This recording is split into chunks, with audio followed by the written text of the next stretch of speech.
Oke, semuanya selamat datang di video selanjutnya ya.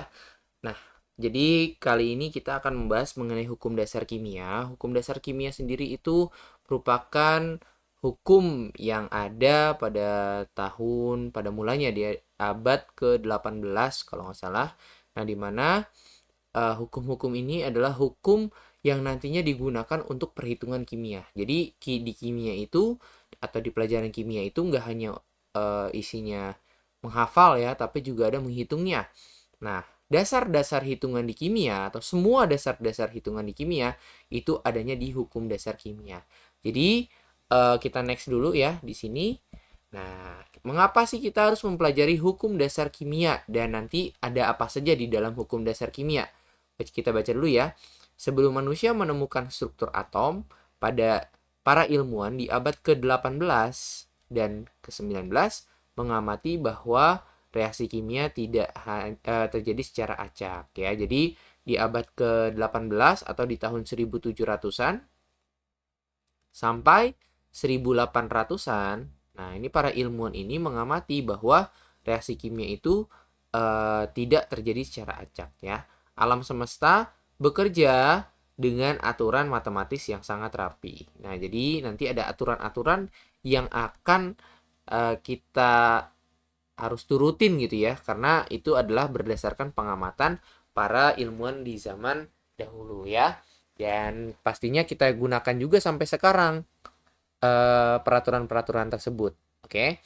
Ada keteraturan dalam jumlah massa zat yang bereaksi maupun volume gas yang dihasilkan. Nah, jadi tahu dari mana? Berarti dari percobaan ya terhadap massa maupun volume gas ya. Aturan-aturan empiris hasil eksperimen inilah yang kita sebut sebagai hukum dasar kimia. Jadi hukum dasar kimia ini adalah kumpulan aturan-aturan empiris. Empiris itu adalah suatu hal yang dapat dipertanggungjawabkan. Jadi contohnya kalau misalnya Sir menghitung, nah kamu juga menghitung, orang lain menghitung, nah itu hasilnya pasti akan sama. Itu adalah empiris ya. Jadi empiris itu bisa dibuktikan, bisa divalidasi gitu. Nah, tadi balik lagi kita masuk ke hukum dasar. Jadi hukum dasar ini nanti ada 5. Jadi yang pertama itu adalah Lavoisier tentang kekekalan massa.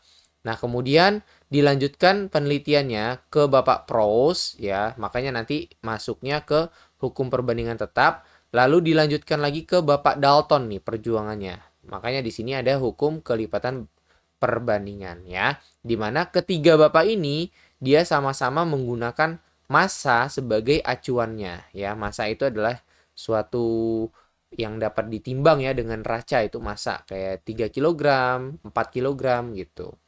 Atau berat lah ya kalau kita sebut ya. Nah, sedangkan Gay-Lussac di sini itu adalah ilmuwan yang mempelajarinya berdasarkan sudut pandang dari volume gas. Jadi bukan massa lagi nih, Bapak Gay-Lussac. Nah, kemudian ada yang namanya Bapak Avogadro ya. Nah, di sini dia udah menjelaskan tentang yang namanya mol gitu. Jadi Bapak Avogadro ini udah ya nanti ada hubungannya sama mol, dan mol inilah yang nantinya menjadi satuan baku dari ilmu kimia ya, karena mol nanti bisa dikonversikan atau diubah menjadi massa ya, macam-macam. Bisa jadi volume, bisa jadi partikel, banyaknya partikel, bisa jadi ke volume massa, konsentrasi ya atau kepekatan gitu. Dan itu adalah hal yang umumnya dicari di dalam ilmu kimia ini. Oke.